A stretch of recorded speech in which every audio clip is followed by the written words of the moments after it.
Assalamualaikum warahmatullahi wabarakatuh. Halo teman-teman, perkenalkan kami dari kelompok 12 mata kuliah pengenalan agama-agama akan memaparkan mengenai materi agama Yahudi, lingkup kekuatan sosial, politik, dan ekonomi, lalu aliran keagamaan Yahudi, dan relasi antara agama Islam dan Yahudi. Sebelumnya izinkanlah kami memperkenalkan diri.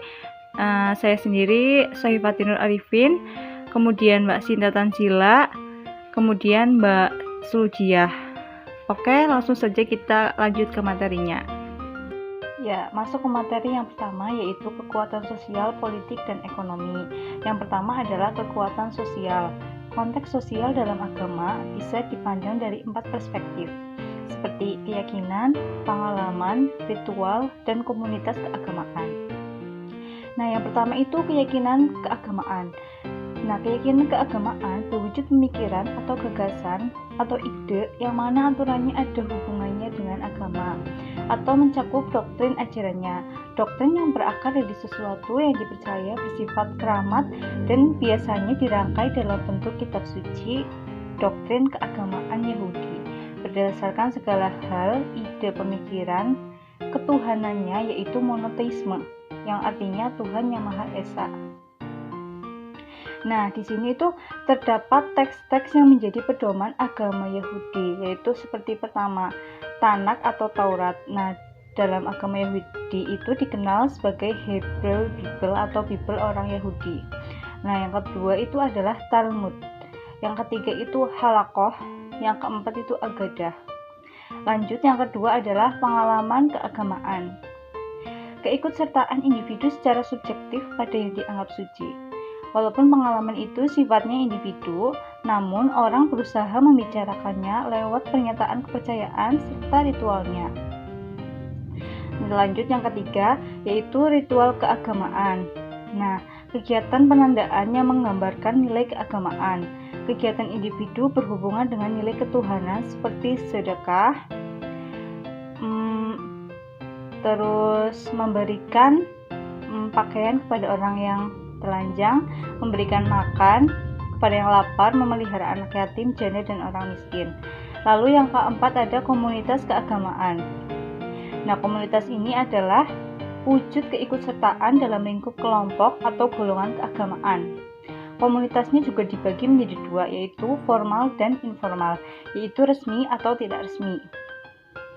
Nah, seperti yang dijelaskan pada Quran Surat Ali Imran ayat 3, ayat 75 yang berbunyi, mereka berkata bohong kepada Allah, padahal mereka tahu Allah telah memaparkan kelakuan orang Yahudi susah dipercaya, seperti sifat manusia munafik yang gemar berdusta, tidak bisa dipercaya, dan mengingkari kesepakatannya. Begitupun orang Yahudi yang senang berbuat kerusakan di bumi, yaitu melalui cara perang dan lain-lain. Selanjutnya adalah kekuatan politik. Israel dapat berdiri sebagai negara merdeka di wilayah sah Turki Utsmani karena dukungan serta keinginan dari negara barat, khususnya yaitu Inggris. Orang-orang Yahudi mengarahkan berbagai cara demi keberhasilan rencana serta kekayaan dan politiknya. Nah, agama Yahudi itu memiliki penembahan ritual yang berkaitan dengan kejadian politik seperti Yom HaShoah, yaitu hari Holocaust guna merayakan kejadian penindasan bangsa Israel oleh Nazi Jerman. Kemudian Yom HaAtzmaut, yaitu hari kemerdekaan guna merayakan berdirinya negara Israel, dan kalender keagamaan Yahudi, yaitu ada 12 bulan. Nah, yang terakhir itu ada kekuatan ekonomi. Nah, tidak ada yang spesial dengan kekuatan ekonomi orang Yahudi, seperti umumnya orang yang merantau. Orang Yahudi yang telah terpisah-pisah dari asalnya selama ratusan tahun, mengharuskan mereka bekerja lebih keras daripada penduduk lokal. Mereka merantau ke Amerika Serikat, yang merupakan negara adidaya dalam segala segi.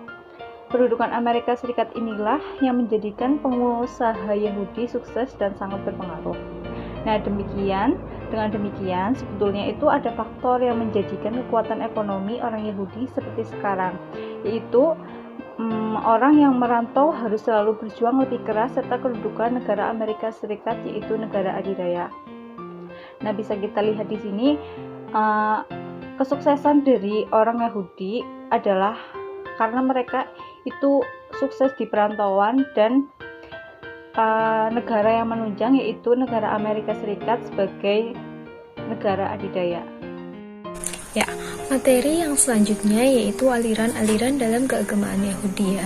Secara keseluruhan setiap agama yang telah ditinggalkan oleh pendirinya atau pemimpinnya itu akan mengalami perpecahan ya. Begitu pula dengan agama Yahudi, di mana agama Yahudi itu setelah ditinggalkan oleh pemimpinnya itu terpecah belah menjadi 7 aliran. Nah, kita akan bahas satu persatu ya.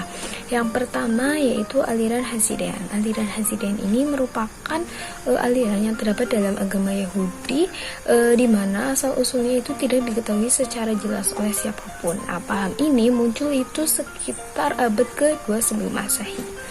Hasidian ini, nama Hasidian ini berasal dari bahasa Ibrani yaitu Hasidin.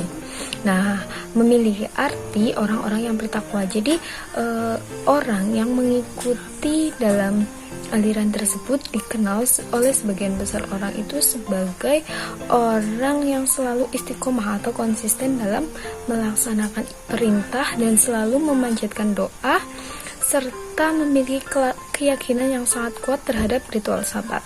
Kemudian aliran yang kedua ada aliran Parisi. Nah, kata Parisi ini memiliki arti paham yang menyendiri atau berpecah. Jadi mereka itu selalu menyendiri, senang menyendiri dan selalu menginginkan sebuah perpecahan. Nah, nama Parisi ini atau perpecahan ini diberikan oleh orang-orang yang tidak menyukai aliran tersebut. Nah, sedangkan mereka menamakan aliran mereka itu sebagai pendeta atau robani yang memiliki arti pendeta agama atau saudara-saudara yang berada di jalan Allah. Kemudian aliran yang ketiga ada aliran Saduki. Nah, aliran Saduki ini merupakan kelompok orang dari kalangan atas yang anggotanya itu terdiri dari penguasa Yerusalem, dan mereka ini merupakan orang-orang yang loyalitas kepada kelompoknya, namun itu hanya sebatas pada kalangan atas. Nah, contohnya yaitu seperti imam, kemudian kalangan militer, serta keluarga-keluarga dari aristokrat Yahudi. Kemudian yang selanjutnya ada aliran Karaite. Aliran Karaite ini merupakan aliran yang mulai muncul itu pada sekitar abad ke-7 Masehi. Nah, aliran ini termasuk ke dalam aliran-aliran Yahudi yang sangat menentang terhadap paham Yahudi Robi. Nah, paham ini diberi gelar dengan beberapa istilah, diantaranya yang pertama yaitu Abnaul Mikro, kemudian yang kedua Ahlul Mikro. Hal ini itu memberikan isyarat kepada keteguhan orang-orang yang memiliki yang berpegang terhadap aliran Karaite, yaitu dengan memegang perjanjian lama sebagai sumber hukum satu-satunya. Jadi tidak mengakui sumber hukum-hukum verbal yang lainnya. Kemudian nama Karaite ini mulai kembali sekitar abad ke-9 Masehi. Selain menggunakan nama Karaite, paham ini juga dikenal dengan istilah Ananiyah. Nah, Ananiyah ini diambil dari nama pendiri aliran tersebut, yaitu Anan bin Daud. Kemudian aliran yang selanjutnya yaitu ada aliran Hasidin. Aliran Hasidin ini merupakan salah satu gerakan sosial religius yang didirikan pada tahun 1699 oleh Israel Baal Siftov. Nah, faktor yang melatar belakangi kemunculan aliran ini yaitu kondisi Yahudi di Eropa Timur yang mengalami penindasan pada politiknya dan gereja setelah kegagalan dalam gerakan Sabatai pada sekitar abad ke-13 Masehi. Nah, di antara ajaran pada aliran ini yang Baal katakan, yaitu yang pertama, manusia itu memiliki kedudukan yang sama di hadapan Tuhan, dan mereka itu lebih memilih kesucian hati. Mereka itu menganggap kesucian hati itu lebih utama daripada pendidikan. Nah, mereka itu sangat dianjurkan untuk selalu memanjatkan doa, kemudian beribadah, serta menjalani kehidupan dengan sederhana, atau dalam Islam itu dikenal dengan zuhud ya, jadi tidak mementingkan kepentingan dunia. Kemudian aliran yang keenam yaitu aliran Yahudi Zalaf atau fanatik. Nah, aliran ini merupakan aliran atau golongan yang sangat fanatik. Mereka itu sangat mempercayai terhadap diri mereka sendiri, dan mereka itu tidak akan pernah mempercayai orang lain dan tidak akan pernah menyerahkan dirinya secara penuh kepada orang lain. Nah, mereka ini sangat menyukai terhadap politik, sehingga dalam perkumpulan aliran ini cenderung kepada sebuah perkumpulan politik ekstrim yang terdapat dalam kalangan agama Yahudi. Kemudian aliran yang terakhir yaitu aliran Yahudi Hazariyah. Aliran Yahudi Hazariyah ini merupakan orang-orang Yahudi yang merampas secara paksa negara Palestina. Nah, orang ini itu tidak memiliki pertalian dalam hal apapun, baik secara etnik, pertalian etnik, darah maupun keturunan. Mereka inilah yang telah memegang pemerintahan Palestina pada sekarang ini, dan mereka juga yang telah mengeklaim hak-hak historis pada rakyat Israel, dan mereka menyatakan bahwa mereka itu berasal dari cucu Ibrahim dan Yakub dan merupakan orang-orang Zionis. Baik teman-teman, kita lanjut ke materi yang ketiga, itu tentang relasi antara umat Islam dengan umat Yahudi. Ada 3 poin utama yang kita bahas dalam masa sejarah ya, relasi dari umat Islam dan umat Yahudi yang kemudian dari sejarah itu berlangsung hingga saat ini. Yang pertama, secara keseluruhan antara umat Islam dengan umat Yahudi itu memiliki satu garis kesamaan nenek moyang, satu sisi kenabian, yaitu Nabi Ibrahim alaihissalam.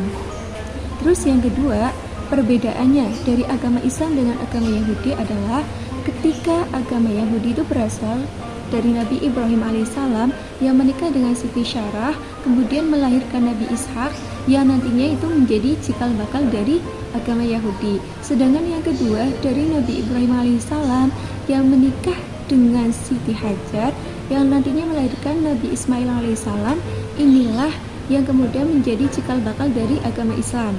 Terus yang ketiga, perbedaannya itu dari Yahudi dengan Islam dari dulu itu memang sudah bermusuhan. Berbeda dengan kaum Nasrani yang lebih membaiki terhadap Islam, seperti itu. Dari Al-Quran sendiri, bukti bahwa antara kaum Yahudi dengan Islam tidak pernah damai itu adalah adanya Quran surat Al-Maidah ayat 82, yang disitu menerangkan bahwa dari awal Yahudi dengan Islam itu tidak pernah ada perdamaian. Terus salah satu bukti sejarah lagi yang membuktikan bahwa kaum Yahudi dengan Islam tidak berdamai itu dikarenakan adanya sebuah perjanjian yang telah mereka sepakati yang bernama Piagam Madinah, akan tetapi dari sisi Yahudi itu kemudian menyalahi dari perjanjian itu. Baik teman-teman, sekian dari kami kelompok 12 yang telah presentasi mengenai agama Yahudi, kekuatan sosial, kekuatan politik dan ekonomi, aliran keagamaan, serta yang terakhir itu adalah relasi dari umat Islam dan umat Yahudi. Semoga bermanfaat, tetap jaga kesehatan. Sekian dari kami, wassalamualaikum warahmatullahi wabarakatuh.